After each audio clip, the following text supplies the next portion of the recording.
जय श्री स्वामीनारायण विद्यार्थी मित्रों, आज हम कक्षा 9 विषय हिंदी में हमारी अगली इकाई का अध्ययन करने जा रहे हैं। पाठ 2 न्याय मंत्री, जिसके लेखक हैं सुदर्शन जी। परिचय। सुदर्शन जी का जन्म सन 1896 को पंजाब राज्य के सिकोट नामक स्थान पर हुआ था। आपका वास्तविक नाम श्री बद्रीनाथ शर्मा था। आपकी लेखन भाषा उर्दू थी। बाद में आपने हिंदी में भी लेखन किया। आपकी कहानियों का मुख्य लक्ष्य समाज और राष्ट्र को स्वच्छ एवं सुदृढ़ बनाना रहा है। आपकी मुख्य कहानियाँ पुष्पलता, सुप्रभात, परिवर्तन, पनघट, नगीना आदि हैं। आपका एकमात्र उपन्यास भागवंती है। सुदर्शन जी का मृत्यु सन 1968 में हो गई। पाठ का सारांश देखते हुए बढ़ते हैं आगे। न्याय मंत्री। एक बार सम्राट अशोक अपने राज्य के लिए एक सर्वश्रेष्ठ न्याय मंत्री की खोज में निकले। पूरे दिन घूमने के बाद शाम के समय एक घर का दरवाज़ा खटखटाया। एक ब्राह्मण युवक शिशुपाल ने दरवाज़ा खोला। परदेसी अर्थात सम्राट अशोक ने एक रात रुकने के लिए आश्रय मांगा। शिशुपाल ने अतिथि का स्वागत किया। भोजन के बाद रात में वे राज्य की अवस्था के बारे में बातें करने लगे। शिशुपाल ने कहा कि आजकल राज्य में बहुत अन्याय हो रहा है। परदेसी ने कहा कि दोष निकालना बहुत आसान है, लेकिन कुछ कर दिखाना बहुत कठिन है। शिशुपाल ने कहा, यदि उसे मौका मिले तो वह न्याय का डंका बजा देगा। कुछ देर बाद वो सो गए और सुबह उठकर परदेसी ने शिशुपाल से विदा ली। कुछ दिनों बाद शिशुपाल के घर कुछ सिपाही आए और उसे दरबार में चलने को कहा। शिशुपाल घबराते हुए दरबार पहुंचा। उसने देखा कि जो परदेसी उसके घर आया था वही सम्राट अशोक है। सम्राट अशोक ने कहा कि ब्राह्मण देवता, आपको न्याय करने का अवसर चाहिए था, तो मैं आपको अपना न्याय मंत्री नियुक्त करता हूँ।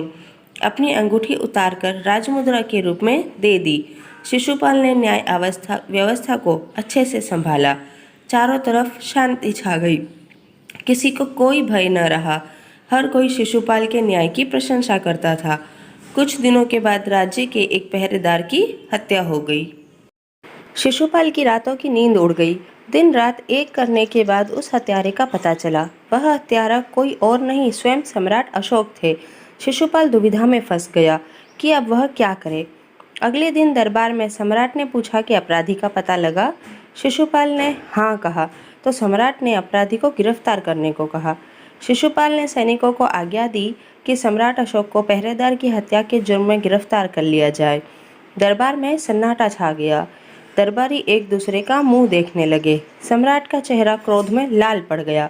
वे सिंहासन से उठ गए। अगले ही पल सम्राट को गिरफ्तार कर लिया गया। न्याय मंत्री ने सम्राट पर पहरेदार की हत्या का आरोप लगाया। सम्राट ने अपराध स्वीकार कर लिया। न्याय मंत्री ने सम्राट को मृत्युदंड की सजा सुनाई। न्याय मंत्री की आज्ञा पर एक कर्मचारी सम्राट की सोने की मूर्ति लेकर उपस्थित हो गया। न्याय मंत्री ने कहा कि अपराधी एक राजा है और राजा को केवल सजा ईश्वर ही दे सकता है, लेकिन अपराधी को सजा मिलना भी जरूरी, तो राजा के स्थान पर उनकी मूर्ति को फांसी पर चढ़ा दिया जाए। ऐसा न्याय देखकर सभी खुश हो गए। न्याय मंत्री की जय जयकार होने लगी। सम्राट अशोक को भी एक योग्य न्याय मंत्री मिल गया। तो विद्यार्थी मित्रों, यहाँ हमने देखा कि सम्राट अशोक ने पूरे राज्य में घूमकर अपने राज्य के लिए एक योग्य न्याय मंत्री की खोज की और घूमते घूमते उन्हें वहाँ पर शिशुपाल मिला। बातचीत से उन्हें शिशुपाल का न्याय करने का अवसर पाने की इच्छा का पता चला और उन्होंने शिशुपाल को अवसर भी दिया। और आगे ये भी बताया गया है कि शिशुपाल न्याय मंत्री बना तो राज्य की पूरी व्यवस्था सुव्यवस्थित हो गई थी और न्याय का कार्य बहुत अच्छे से चल रहा था। और तभी एक पहरेदार की हत्या हो जाती है। अब पहरेदार की हत्या की किसने, इस बात पर विचार करना, हत्यारे को ढूंढना, इन सब से शिशुपाल की रातों की नींद उड़ गई थी और उसने दिन रात एक करके हत्यारे का पता भी लगाया। तो पता चला कि वह और कोई नहीं, स्वयं सम्राट अशोक थे।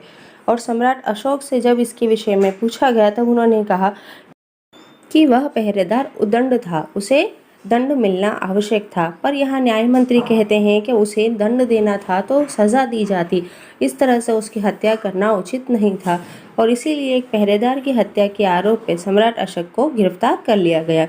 हालांकि हमारे शास्त्रों के अनुसार न्याय राजा को केवल ईश्वर ही सजा दे सकता है। इसलिए यहाँ न्याय मंत्री ने उस बात को भी स्पष्ट करते हुए कहा कि वह राजा को सजा नहीं दे सकता, पर राजा के रूप में उसकी मूर्ति बनवाई और उनकी मूर्ति को फांसी पर चढ़ा दिया, जिससे यह पता चलता है कि सच्चा न्याय सबके लिए समान होता है। उसमें राजा रंग किसी को देखा नहीं जाता। न्याय सभी को मिलना चाहिए। धन्यवाद।